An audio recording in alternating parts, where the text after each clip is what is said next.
Adakah kita tahu sebab di sebalik perintah tersebut? Adakah kita tahu hikmah dan peringatan dalam ayat tersebut? Diriwayatkan oleh Ubay bin Ka'ab daripada Rasulullah sallallahu alaihi wasallam bahawa apabila Nabi Musa alaihissalam sedang berada di kalangan Bani Israel, seorang lelaki datang kepadanya lalu bertanya, "Adakah kamu tahu seseorang yang lebih alim daripada kamu, Musa?" Nabi Musa menjawab, "Tidak ada."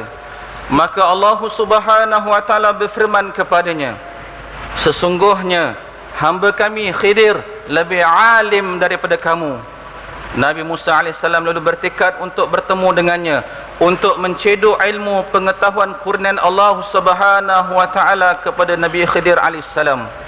Firman Allah Subhanahu wa taala di dalam surah Al-Kahfi ayat yang ke-65 hingga 69 yang berbunyi, A'udzu billahi minasyaitonir rajim. Fawajada 'abdan min 'ibadina atainahu rahmatan min 'indina wa 'allamnahu min ladunna 'ilma. قال له موسى هل أتبعك على أن تعلمني مما علمت رشدا قال إنك لن تستطيع معي صبرا وكيف تصبر على ما لم تحط به خبرا قال ستجدني إن شاء الله صابرا ولا أعصي لك أمرا صدق الله العظيم. Bermaksud, lalu mereka berdua mendapati seorang dari hamba-hamba kami yang telah kami kurniakan kepadanya rahmat dari kami, dan kami telah mengajarnya ilmu pengetahuan dari sisi kami. Nabi Musa berkata kepadanya, "Bolehkah aku mengikutmu dengan syarat engkau mengajarku dari apa yang telah diajarkan Allah kepadamu, ilmu yang menjadi petunjuk bagiku?" Dia Khidir menjawab, "Sesungguhnya engkau wahai Nabi Musa tidak sekali-kali akan dapat bersabar denganku." Lalu Nabi Musa berkata, "Dan bagaimana engkau mampu bersabar terhadap perkara yang engkau tiada ilmu pengetahuan tentangnya? Engkau akan mendapati diriku dengan keizinan Tuhan sebagai seorang yang sabar, dan aku tidak akan menyalahi pada urusan dan persoalanmu." Subhanallah. Begitulah Allah Subhanahu wa taala membentuk pribadi para utusan Allah di kalangan para anbiya, dan begitu sekali mereka yang ingin dibentuk kaum muslimin sekalian. Kisah ini menunjukkan kepada kita bagaimana hebat pun kita dengan kemampuan dan penguasaan ilmu yang Allah kurniakan kepada kita, tetapi ketahuilah bahawasanya Allah Maha mengetahui segala-galanya. Allah Subhanahu wa taala lebih mengetahui akan semua perkara, dan ilmu pengetahuan manusia adalah terhad. Oleh kerana itu juga Allah Subhanahu wa taala telah berfirman di dalam surah Yusuf ayat 76 yang bermaksud, "Kami tinggikan darjat kedudukan sesiapa yang kami kehendaki, dan tiap-tiap orang berilmu pengetahuan ada lagi di atasnya yang lebih mengetahui." Janganlah sesekali kita lupa, saudara-saudaraku sekalian, bahawa pemilik segala yang ada di langit dan di bumi, segala ilmu yang ada dalam hati dan minda kita, itu semua milik Allah Subhanahu wa taala. Sedangkan Allah tidak membenarkan wujudnya setitik rasa bangga di dalam hati Nabi Musa alaihissalam, seorang nabi Allah yang telah berjaya melalui banyak pancaroba, yang telah mengajak ramai orang ke jalan Allah, yang telah menyelamatkan umatnya dengan menjatuhkan musuh Allah. Sedangkan beliau yang sehebat itu pun Allah Subhanahu wa taala memberi peringatan kepadanya agar tidak berbangga, tidak angkuh, jangan riak dengan kemahiran yang ada pada dirinya. Apatah lagi diri kita yang tiada apa-apa ini, tuan-tuan sekalian. Marilah kita yang banyak kelemahan ini, kita yang banyak dosa, kita yang banyak membuat kesilapan, layakkah kita berasa angkuh dengan sekelumit pengetahuan yang kita ada, yang Allah kurniakan? Tidak layak sama sekali. Maka marilah kita belajar sikap tawaduk, sikap rendah diri, dengan sesekali merasakan bahawa kita sudah tahu segalanya, bahawa kitalah sahaja yang benar, kita sahaja yang alim daripada yang lain.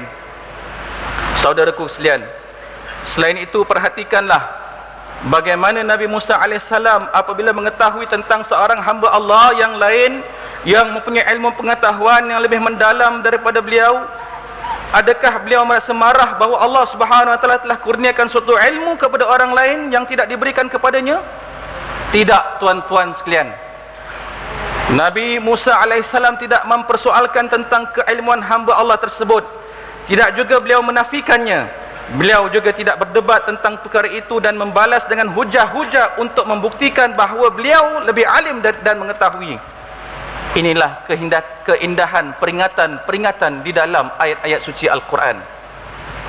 Malah beliau bertanya kepada Allah Subhanahu Wa Taala, beritahu kepadaku bagaimana boleh aku bertemu dengan hamba Allah ini untuk aku belajar daripadanya.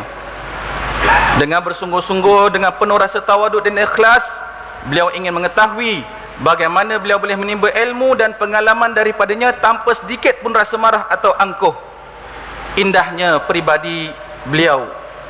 Tuan-tuan yang dirahmati Allah sekalian, meskipun telah menjadi seorang Nabi Allah, beliau Nabi Musa AS tidak merasa bahawa ilmu yang beliau ada sudah cukup.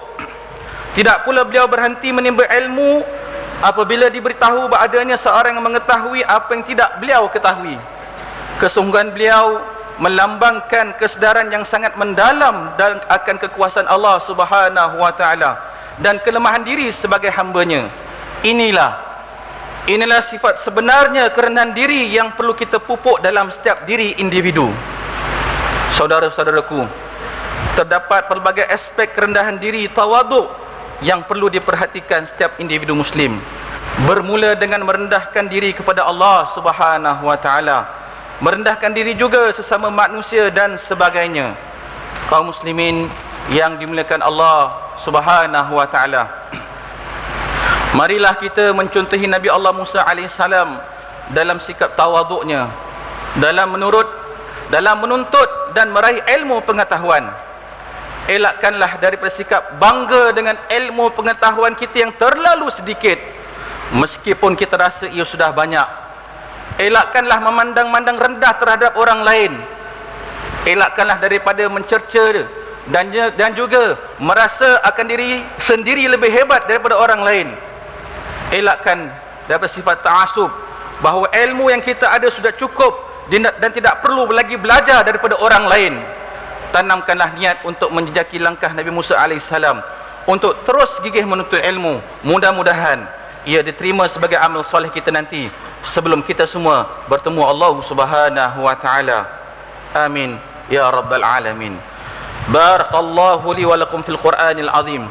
آمين. ونفعني وإياكم بما فيه من الآيات والذكر الحكيم. آمين. وتقبل مني ومنكم تلاوته إنه هو السميع العليم. آمين. أقول قولي هذا وأستغفر الله العظيم لي ولكم. آمين. ولسائر المسلمين والمسلمات والمؤمنين والمؤمنات. آمين. فاستغفروا فيا فوز المستغفرين ويا نجاة التائبين. آمين. يا موفق الطائعين وفقنا لطاعتك أجمعين وانتب علينا وعلى المسلمين واغفر ذنب من يقول أستغفر الله العظيم أستغفر الله.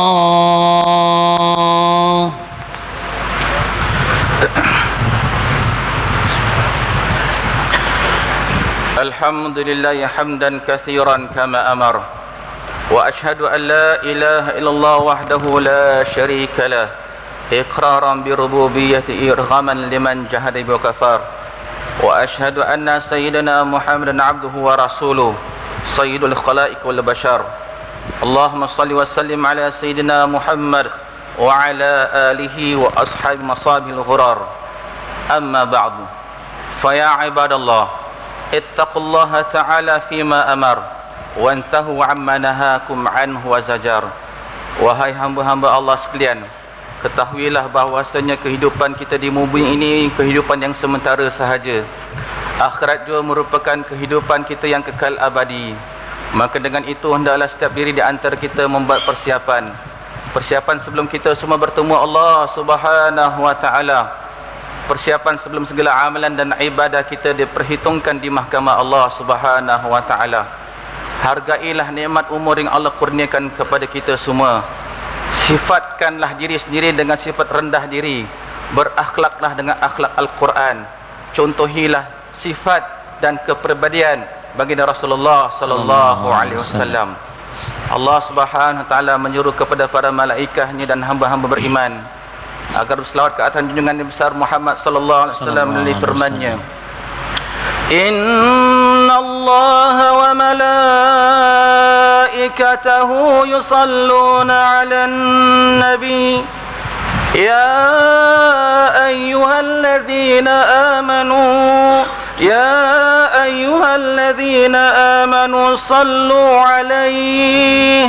صلوا عليه وسلموا تسليما.